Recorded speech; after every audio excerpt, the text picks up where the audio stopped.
Hello, everyone. It's time for section 6.4.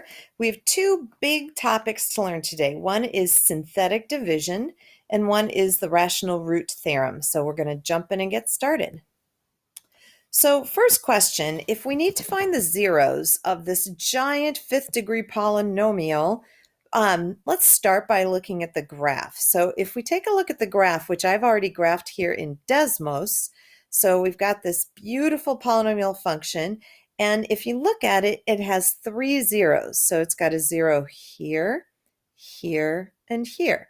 So we have zeros at 1, 2, and 3.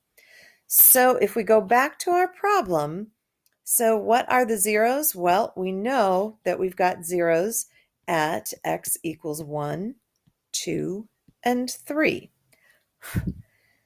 And the question is, what do we get when we substitute a 0 in for x in our polynomial? Well, if we actually plug a 1 in for all the x values, so you get 1 minus 6 plus 20 minus 60 plus 99 minus 54, believe it or not, what would you get? You'd get 0. Of course you'd get 0 because that's why it's called a 0. It's called a 0 because when you plug this value in for x, your y value is 0. So when you substitute a 0 or a root into your function, your answer right here should be 0.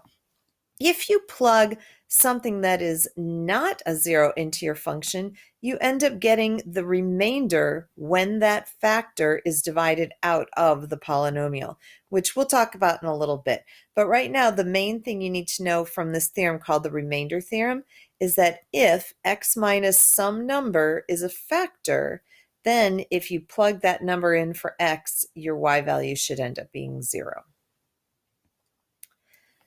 Okay, however, this was a fifth degree polynomial. If it's a fifth degree polynomial, there should be 5 complex zeros. We only found 3 zeros, 1, 2, and 3. So if we have 3 real zeros, the other zeros have to be complex. These do not have an even multiplicity or a higher multiplicity. I know because the graph passes through all of them and doesn't bounce off, which we haven't really talked about, but that's okay. So instead, we have to find these 2 complex zeros. And the way we're going to do this is with a process called synthetic division. Synthetic division is kind of fun. So what you do is you take your 0. So I'm going to first write just what this is giving us. If we were to take this polynomial and divide it by the factor x minus 1. So x minus 1, I'm choosing that because we have a 0 at x equals 1. So if we divide by the factor x minus 1, the way that you apply synthetic division is you take this divisor, you set it equal to 0, and you solve. What number you get goes into a little bracket. Okay, so you put a little bracket and you put your 0 here. Then you're going to write all the coefficients of your polynomial going across. Coefficients are the numbers being multiplied by the variables. So we have 1, -6, 20, -60, 99, and -54. Important note, if there are any terms missing, so you look, our degree is 5, so our exponents go 5, 4, 3, 2, 1, 0. If, say, we didn't have a cubic term, say this term right here, say this term wasn't there, you would have to put a 0 in for its coefficient. You have to have a coefficient for every single exponent possible. All right, first step in synthetic division, bring down the first term. Bring down the 1. It makes me think of bring out your dead. So here we go. Bring down the 1. So we bring down the 1, and then we're going to do ma, ma, ma, ma, ma, ma, ma, ma, ma, ma. So when we say ma, ma, ma, ma, ma, what the M stands for is multiply. We're going to multiply the number down here times the number in our bracket. And we're going to write the answer under the next coefficient. Then the A in ma, ma, ma, ma, ma stands for add. We're going to add those two numbers together. So -6 plus 1 is -5. Now we're going to do mama again. So we multiply up. -5 times 1 is -5. We add down and we get 15. 15 times 1 is 15. -60 plus 15 is -45. -45 times 1 is -45. 99 plus -45 is 54. 54 times 1 is 54. And -54 plus 54 is 0. This last number is your remainder, which means if this number is a root or a 0, that remainder had better be 0. Otherwise, you have made a mistake. These new numbers are the coefficients of the polynomial once that is left when you divide the original polynomial by x minus 1. So since we're dividing a fifth degree by a first degree, this is like x to the first, this becomes a coefficient of an x to the fourth.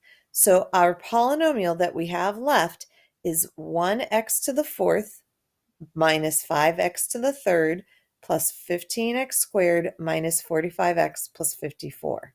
However, we still have two more numbers to divide out. So I'm going to erase a little bit of this right here, and I'm going to just do another synthetic division. So I'm going to divide out x equals 2. If I divide x equals 2, I can just write a new line because these are all coefficients. So I bring down the 1. 1 times 2 is 2. -5 plus 2 is -3. -3 times 2 is -6. 15 plus -6 is 9. 9 times 2 is 18. 45 minus 18, -45 plus 18 is -27. -27 times 2 is -54, and -54 plus 54 is 0. This is our new remainder. We have one more number to divide out, and that's a 3. So if we divide out the 3, bring down the 1. 1 times 3 is 3. -3 plus 3 is 0. 0 times 3 is 0. 9 plus 0 is 9. 9 times 3 is 27. And our final remainder is 0. So what happens? The blip, I accidentally hit my record button. Okay, so what happens now with this stuff that's left? So we started with a fifth degree, divided by x minus 1 to get a fourth degree, divided by x minus 2 to get a third degree, divided by x minus 3 to get a second degree. So these right here are the coefficients of a quadratic function. So we're going to take those and write what we have left. So the function we have left is x squared plus 0x plus 9 equals 0. So now if we solve this equation, x squared equals -9. So x is plus or minus the square root of -9, which is the square root of 9. I'm having a lot of trouble with my stylus, times the square root of -1. Plus or minus. So x equals plus or minus 3. Square root of 9 is 3. Square root of -1 is I. So all the zeros, I'm really squished for space. I'm going to erase this ma right here, and I'm going to try to write my final answer in blue. So my zeros are x equals 1, 2, 3, 3i, and -3i. All right, rational root theorem. So sometimes you might not have a graph, or sometimes if you have a graph, the zeros don't fall on nice, neat numbers. And then you're kind of stuck. What do you do? If you don't have a calculator and you can't find the zeros using technology, is there a way to find the zeros using some sort of algebra? And that's where the rational root theorem comes in. The rational root theorem gives you a set of possible zeros, possible roots, not not all of these will be roots. As a matter of fact, none of them have to be roots. It just gives you possible roots. If there is a rational root to your polynomial, then it has to be of this form. What is this form? P is a factor of the constant term, and Q is a factor of the leading coefficient. So if your polynomial, so we'd have q times x to the n plus dot dot dot plus p, then p would be all the factors of your constant term and q would be all the factors of your leading coefficient. This last problem, we're going to find possible rational roots. So we start by listing the factors of 25. Don't worry about the positive or the negative right now. Factors of 25 are 1, 5, and 25, the numbers that go into 25 evenly. Then we list the factors of 3. Factors of 3, so 25 is our constant, 3 is our leading coefficient, 1 and 3.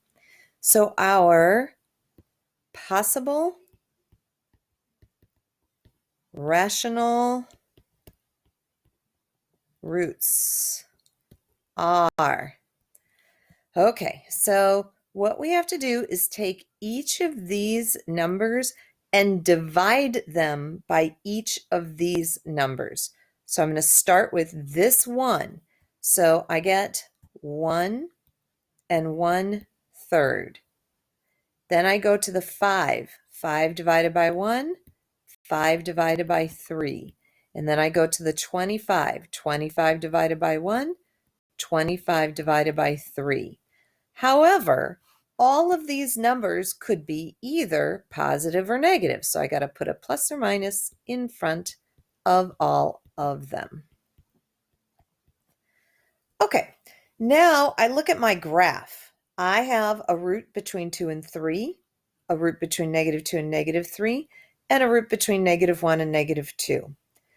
If I look at my numbers, let's just take a look. I'm going to cross off ones that don't apply. So they have to be between either 2 and 3, -1, -2, or -2 and -3, which means 1 is out, 1/3 is out, 5 is out, 25 is out, 25/3 is out, and the only one that actually possibly could work is -5/3.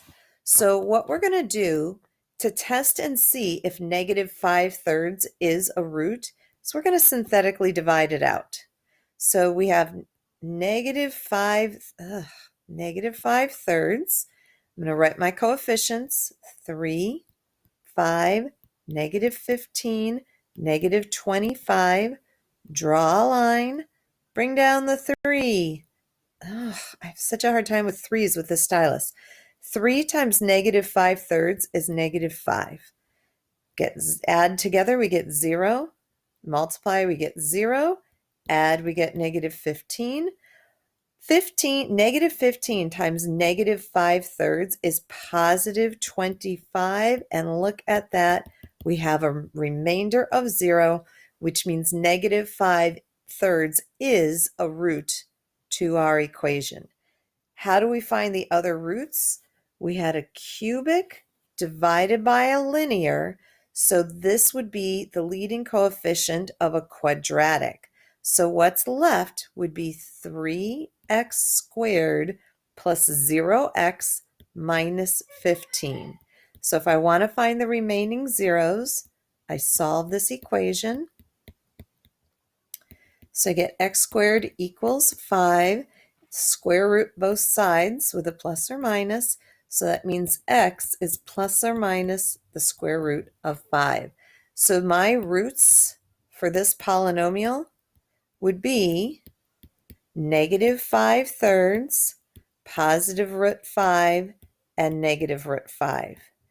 This one is the only rational root, and that's why it showed up with our rational root theorem. These two numbers are both irrational, which is why they did not show up with our rational root theorem.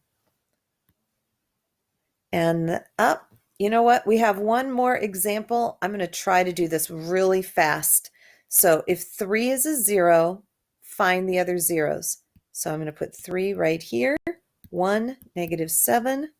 So 16, notice we're missing an -12, and then we're missing a constant term. I'm trying to get ahead of myself here. So 4, 3, 2, 1, we needed a 0 term. Bring down the 1, 3, -4, -12, 4, 12, 0, 0, and 0. This is our remainder. So the polynomial that's left is this x cubed. I'm going to write this down.